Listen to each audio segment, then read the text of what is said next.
বিদায়ী শীতের মিষ্টি রোদে বসে থাকতে থাকতে শীতকে ভীষণভাবে মিস করছি। তাই শীতেরই একটা সুন্দর রেসিপি আজকে আবার বানিয়ে নিলাম অনেক দিন পর্যন্ত শীতকে মনে রাখার জন্য। তো চলো, ধনেপাতার ভর্তা বা ধনেপাতার চাটনি যাই বলো না কেন, ধুয়ে নিয়ে বেশ খানিকটা ধনেপাতা, বেশ খানিকটা রসুন আর কাঁচা লঙ্কা মিক্সিতে মিহি একটা পেস্ট করে নেব। ঝালটা আমি কমই নিয়েছি, কারণ ঝাল আমাদের বেশি খায় না। তোমরা পছন্দ মতো ইচ্ছে মতো ঝাল নিতে পারো। ভর্তা টর্তাতে একটু ঝাল না হলে ভর্তা ঠিক মানায় না। একটুখানি সর্ষের তেল দিয়ে কালো জিরে ফোড়ন দিয়ে দিয়েছি। সুন্দর মিষ্টি একটা গন্ধ বেরোলে ওই ধনেপাতা বাটাটা দিয়ে দেবো।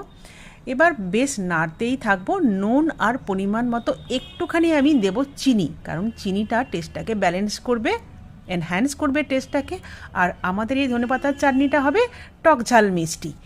তারপর দিয়ে দেব বেশ খানিকটা টক দই। টক দই দিয়ে নাড়তে নাড়তে ধনেপাতাটা যখন একদম শুকনো হয়ে একদম প্যান থেকে অয়েল রিলিজ করবে, ঠিক তখন কিন্তু গ্যাসটা বন্ধ করে দেব। ব্যাস, আমার কিন্তু ধনেপাতার টক মিষ্টি ঝাল একটা চাটনি রেডি, যেটাকে আমি কাঁচের বোলে স্টোর করে রেখে দেবো ফ্রিজে বেশ অনেক দিন শীতকে মনে রাখার জন্য। কেমন লাগলো জানিও। টাটা।